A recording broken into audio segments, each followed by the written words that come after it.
এই যে দেখেন গোল্ডেন কালারের ইউনিক ডিজাইনের লাক্সারিয়াস ফিল দেওয়া একটা ইয়ারফোনের কেস যেটা দেখলেই আমার মাথায় আসে হাবিবি কাম টু দুবাই। কারণ এটা আসলে একটা লাক্সারিয়াস ফিল দিচ্ছে স্পেশালি এটা গোল্ডেন কালারের কারণে এবং উপরের দিকে লেদার টাইপের একটা ফিনিশ দেওয়া হয়েছে। আমরা কথা বলছিলাম Realme Buds Air 8 নামের এই TWS কেসটা নিয়ে। এন্ড কেসটা আমরা গতানুগতিক যেসব কেস দেখি সেগুলো থেকে কমপ্লিটলি ডিফারেন্ট, কারণ এটা জাপানিজ একজন ডিজাইনার ডিজাইন করেছে যার নাম হচ্ছে নাওতো ফুকাসাওয়া। আই এম শিওর তার নামটা আমি ভুল প্রোনাউন্স করতেছি।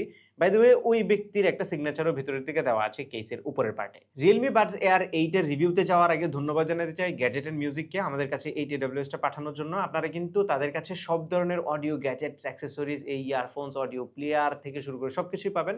আমি তাদের শপের ঠিকানা, ফেসবুক পেজের লিংক সহ কন্ট্যাক্ট ডিটেইলস সবকিছু ভিডিও ডেসক্রিপশনে দিয়ে দিচ্ছি, আপনারা চেক করতে পারেন। যেহেতু কেসটা একটু ইউনিক ডিজাইনের তাই আমরা কেসটা নিয়ে একটু কথা বলি। TWS এর কেসটা কিছুটা বক্সিয়ার শেপের এবং এটা ওপেন করলে মনে হবে আপনি কোনো সিন্দুক ওপেন করতেছেন। ইউজুয়ালি জুয়েলারির বক্সগুলো যেরকম হয় আমার কাছে এটাকে কাইন্ড অফ সেরকমই মনে হচ্ছে। সামনের দিকে একটা এলইডি লাইট ইন্ডিকেটর আছে, তার উপরেই একটা ছোট্ট কাটআউট আছে যেটা দিয়ে আপনি হিঞ্জটাকে প্রপারলি গ্রিপ করতে পারবেন এবং পিছনের দিকে একটা USB-C পোর্ট আছে।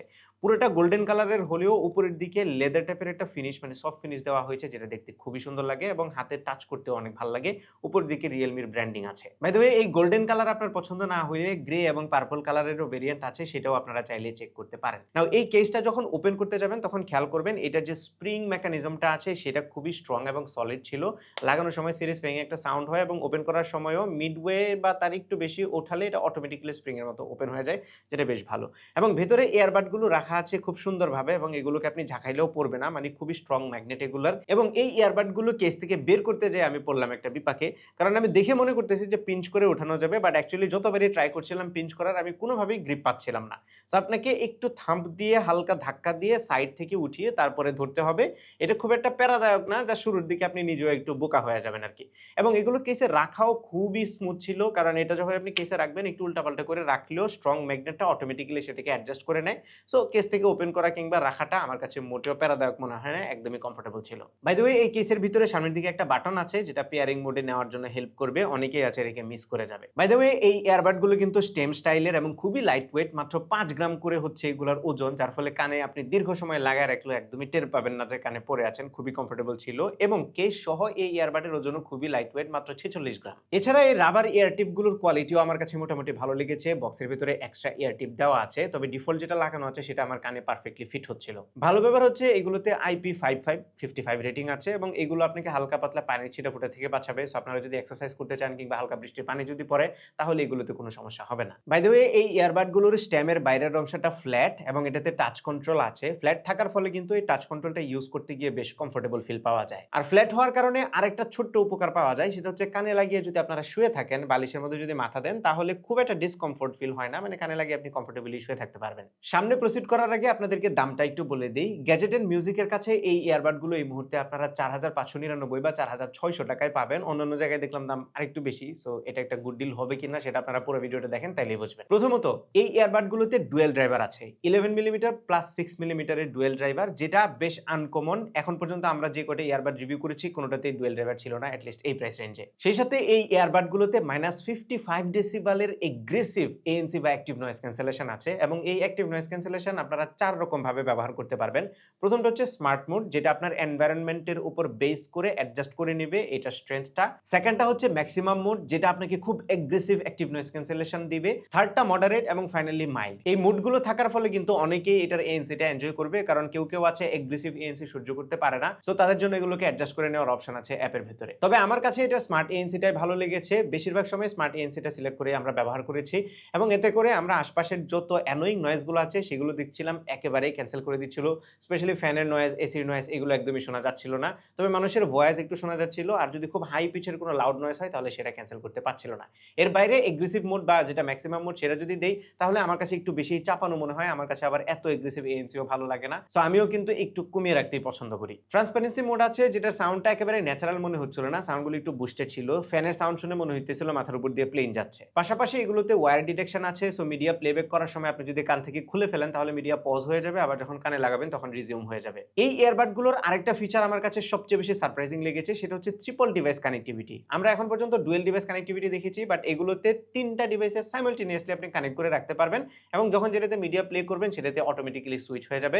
পাশাপাশি যদি কল আসে তাহলে কলটাকে অলওয়েজ প্রায়োরিটি দিবে, যেটা আমার কাছে বেশ ইমপ্রেসিভ লেগেছে এবং এটা খুব ভালোভাবে কাজও করছিল। ATWS এর কম্পানিয়ন অ্যাপের নাম হচ্ছে রিয়েলমি লিংক। অ্যাপটা খুবই ইউজার ফ্রেন্ডলি এবং ফিচার রিচ ছিল। প্রথমত এই সফটওয়্যারের মাধ্যমে আপনারা ফার্মওয়্যারগুলো আপডেট করতে পারবেন। আমরা হাতে পাওয়ার পরে অলরেডি 2টা সফটওয়্যার আপডেট পেয়েছি, যেটা ডেফিনেটলি একটা ভালো লক্ষণ। এর বাইরে অ্যাপ থেকে আপনি কানেক্টেড ডিভাইসগুলো ম্যানেজ করতে পারবেন, সাউন্ডকে ইকুয়ালাইজ করতে পারবেন, এটা যে টাচ কন্ট্রোল আছে সেটাকে কাস্টমাইজ করতে পারবেন। পাশাপাশি বেশ কিছু রিল্যাক্সিং সাউন্ড দেওয়া আছে, মেডিটেশন কিংবা ঘুমানোর সময় যদি আপনি কানে লাগিয়ে শুনতে চান সেই সাউন্ডগুলো, সেগুলো কিন্তু অ্যাপের ভেতরে বিল্ট ইন আছে। কানেক্টিভিটির বেলায় এগুলোতে ব্লুটুথ 5.4 সাপোর্ট করে, যার ফলে খুবই স্মুথ ছিল কানেক্টিভিটি। সেই সাথে গুগলের কুইক পেয়ার এবং সুইফট পেয়ার নামে একটা অপশন আছে, যার ফলে আমরা মোবাইলে তো কুইকলি কানেক্ট করতে পারছিলাম, ইভেন আমাদের পিসি এবং ল্যাপটপেও খুব সুইফটলি কানেক্ট হয়ে যাচ্ছিল এইটা। সো কানেক্টিভিটি এবং রেঞ্জ নিয়ে কোনো সমস্যা নেই। এইবার আসি আসল জায়গায়, মানে সাউন্ড কোয়ালিটিতে। এত ফিচার যেগুলো দিছে এগুলো কোনো ম্যাটার করে না যদি সাউন্ড কোয়ালিটি ভালো না হয়। এখন এগুলো ড্রাইভার সাইজ তো বললাম, ডুয়েল ড্রাইভার দেওয়া হয়েছে 11 মিলিমিটার প্লাস 6 মিলিমিটার। এবং কোডেক সাপোর্টের কথা যদি বলি তাহলে রেগুলার এসবিসি এবং এএসি সাপোর্ট তো থাকছেই, পাশাপাশি একটা ইউনিক কোডেকের সাপোর্ট এটাতে আছে, যেটার নাম হচ্ছে LHDC। এটার ফুল মিনিং হচ্ছে low latency high definition audio codec. এই কোডেকটাকে আপনারা এলডেক এর সাথে কম্পেয়ার করতে পারবেন। এলডেক এর সাথে এটার প্রচুর সিমিলারিটি আছে, কিছু ক্ষেত্রে এলডেক এর চাইতে এটা বেটার। ফর এক্সাম্পল, এটা লেটেন্সি খুবই লো, এলডেক এর চাইতেও অনেক লো, যার ফলে কিন্তু লেটেন্সির বেলায় এটা অনেক এগিয়ে থাকবে।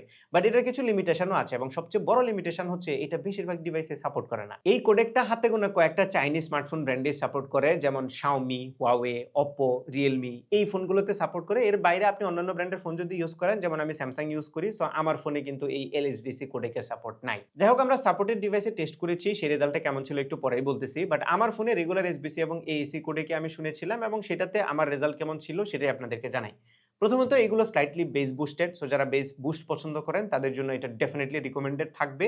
এবং আমি এই ইয়ারবাডগুলো দিয়ে সব ধরনের গানই শুনেছি, একদম পুরোনো দিনের ক্লাসিক গান থেকে শুরু করে হেভি মেটাল পর্যন্ত, এবং সব ধরনের গানই আমি এটাতে এনজয় করেছি। সাউন্ডে ভালো ডিটেল এবং ক্লারিটি ছিল এবং ইনস্ট্রুমেন্টের সেপারেশনগুলো একদম অ্যাকুরেট ছিল। আমি প্রত্যেকটা ইনস্ট্রুমেন্ট ইন্ডিভিজুয়ালি শুনতে পাচ্ছিলাম। অলদো সাউন্ড স্টেজটা অত বেশি ওয়াইড না এবং এই ধরনের ইয়ারবাড থেকে এত ওয়াইড এক্সপেক্ট করা উচিত না। তবে আমি কিছু গান আছে যেগুলোকে প্রায় সব ধরনের ইয়ারবাডগুলোতেই শুনি যখন টেস্ট করি, এবং একটা স্পেসিফিক গান আমি অনেকদিন পরে শুনছিলাম যেটার নাম হচ্ছে দুঃখবিলাস আর্টসেলের, এবং এটা প্লে করতে গিয়ে আমি খুব বাজে একটা জিনিস দেখলাম। সেটা হচ্ছে, যখন ছোট ছিলাম তখন এইরকম অ্যালবাম আর্ট চেঞ্জ করে নিজের ছবি লাগাই দিতাম। ভাই, ক্রিঞ্জ লেভেল পুরা একদম স্কাই হাই হয়ে গেছে। এটা দেখার পরে আমার কাছে এতটা ক্রিঞ্জ লাগছে। কেন করতাম এগুলা, আই হ্যাভ নো আইডিয়া। যাই হোক, এই গানটা শুনতে গিয়ে আমি ফিল করলাম যে অন্যান্য অনেক ইয়ারবাড আছে যেগুলোতে এই গানটা শোনার সময় কিছু ইনস্ট্রুমেন্ট আছে যেগুলো আমি নোটিস করি না, বাট এটিতে শুনলে আমি নোটিস করি। ইভেন আমি রেফারেন্স হিসেবে আমার যে রেগুলার সেটআপ আছে, যেটা হচ্ছে একটা অডিও প্লেয়ার সাথে একটা আইএম আছে, এইগুলোতে এবং মাল্টিপল আইএম দিয়ে আমি এই গানগুলো শুনে দেখেছি। যে ডিটেলগুলো আমি শুধুমাত্র আইএম এবং আমার অডিও প্লেয়ারে পাই, সেই ডিটেলগুলো আমি এই ইয়ারবাডে পাচ্ছিলাম, যেটা আমার কাছে বেশ সারপ্রাইজিং লাগছিল। তবে কিছু ট্র্যাক শুনে আমার কাছে মনে হচ্ছিল যে হাইটাও একটু বুস্টেড। যেমন মিনারের যে ঝুম গানটা আছে না, এটা যখন আমি শুনতেছিলাম তখন আমার কাছে মনে হচ্ছিল না একটু ক্যাচ করতেছে, হাইটা বা ট্রাভেলটা একটু বুস্টেড ছিল।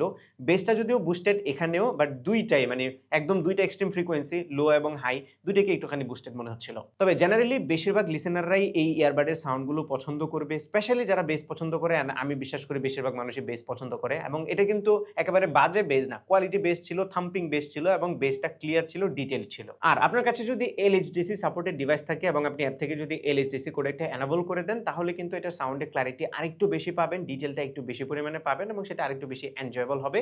বাট বেশিরভাগ মানুষকে আমি ধরে নিচ্ছি হয়তোবা এই কোডেকটা থাকবে না। যদি আপনার ডিভাইস LHDC কোডেক সাপোর্ট করে তাহলে ডেফিনেটলি এই ইয়ারবাডগুলো আপনার জন্য রিকমেন্ডেড। ওকে, এবার চলেন আপনাদেরকে এই ইয়ারবাডগুলোর মাইক্রোফোনের কোয়ালিটিটা একটু শোনাই দেই। সো এইগুলোতে 6টা মাইক্রোফোন আছে টোটাল, এবং এখন আপনারা যে সাউন্ডটা শুনতে পাচ্ছেন এটা কিন্তু এই ইয়ারবাডগুলো থেকে শোনা যাচ্ছে। সো Realme Buds Air 8 এর সাউন্ড কোয়ালিটি কেমন এটা আপনারা নিজেরাই জাজ করে নিন। আমাদের এখানে আশেপাশে খুব বেশি নয়েজ না থাকলেও এসির একটা ভালো রকমের শব্দ আছে, সেই শব্দটা আপনারা কতটা শুনতে পাচ্ছেন বা আমার ভয়েস কতটা ক্লিয়ার, এটা আপনারা নিজেরাই জাজ করে নিন। এইবার আসি ব্যাটারিতে। সো এই ইয়ারবাডগুলোতে ইন্ডিভিজুয়ালি 62 এমএএইচ করে ব্যাটারি আছে আর কেসে আছে 530 এমএএইচ।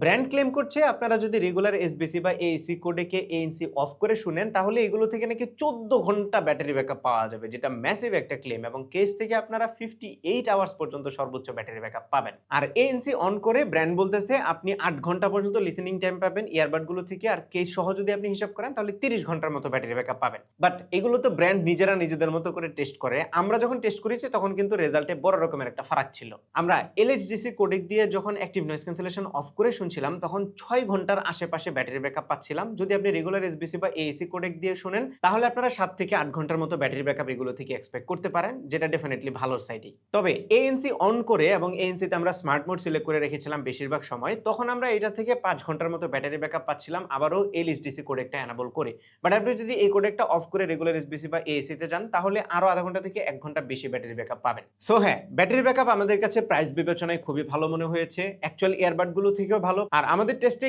কেস থেকে সহ ব্যাটারি ব্যাকআপের একটা এস্টিমেশন যদি দেই তাহলে এএনসি অফ করে রেগুলার এসবিসি বা এএসি কোডেকে যদি আপনারা শুনেন তাহলে 50 ঘন্টার আশেপাশে ব্যাটারি ব্যাকআপ পাবেন। বাট যদি আপনারা এলএইচডিসি কোডেকটা এনাবল করে দেন তাহলে আরো 5-6 ঘন্টা কমায় ধরবেন। আর যদি আপনি এএনসি অন করে শুনেন তাহলে 30 ঘন্টা তো ব্র্যান্ড ক্লেম করছে, বাট আপনি এখান থেকে আরো 2-3 ঘন্টা কমায় ধরবেন, কারণ ব্র্যান্ড একটু বেশি তারা সেনসিটিভলি এগুলোকে টেস্ট করে। যাই হোক, ব্যাটারি ব্যাকআপ নিয়ে ওভারঅল কমপ্লেন করার মতো কিছু নাই, এই প্রাইসে খুবই ভালো ছিল ব্যাটারি ব্যাকআপ। ফাইনালি যদি কনক্লুড করি তাহলে বলবো এই ইয়ারবাড গুলো প্রাইস বিবেচনায় আমার কাছে খুবই ভালো লেগেছে। শুধুমাত্র একটাই কমপ্লেন, সেটা হচ্ছে তাদের এরকম হাই রেজুলেশনের এলএইচডিসি কোড একটা সব ডিভাইসে সাপোর্ট করে না, জাস্ট হাতে গোনা কিছু ডিভাইসে সাপোর্ট করে। সো আপনার ডিভাইস যদি সেটা সাপোর্ট করে তাহলে এগুলো একদম চোখ বন্ধ করে নিয়ে নেন। সাপোর্ট না করলেও আমি বলবো এসবিসি এবং এএসি কোডেকেও আমরা ভালো সাউন্ড এটা থেকে পাচ্ছিলাম, ব্যাটারি ব্যাকআপ ভালো, ডিজাইনটা ইউনিক, ট্রিপল ডিভাইস কানেক্টিভিটির মতো ইউনিক ফিচার আছে। এটার যে কম্পানিয়ন অ্যাপটা সেটাও কিন্তু দুর্দান্ত কাজ করছিল, এবং এটার যে এএনসি সেটাও আমাদের কাছে বেশ ভালো লেগেছে। সো ওভারঅল রিকমেন্ড না করার মতো টিডব্লিউএস এটা না। আবার বলছি, গ্যাজেট এন্ড মিউজিকের ডিটেইলটা ডেসক্রিপশনে দেওয়া আছে, আপনারা যদি কিনতে চান ঝটপট তাদের সাথে যোগাযোগ করে ফেলুন। এই ছিল আমাদের আজকের ভিডিও। আশা করি ভিডিওটা আপনাদের ভালো লেগেছে। যদি ভালো লেগে থাকে তাহলে ভিডিওতে একটা লাইক দিবেন, কমেন্ট করে জানাবেন কেমন লাগলো। আপনার ফ্রেন্ডদের সাথে শেয়ার করতে একদমই ভুলবেন না। আমাদের পেজে ফলো এবং চ্যানেলে সাবস্ক্রাইব তো মাস্ট। দেখা হবে পরবর্তী ভিডিওতে। Till then take care. আসসালামু আলাইকুম।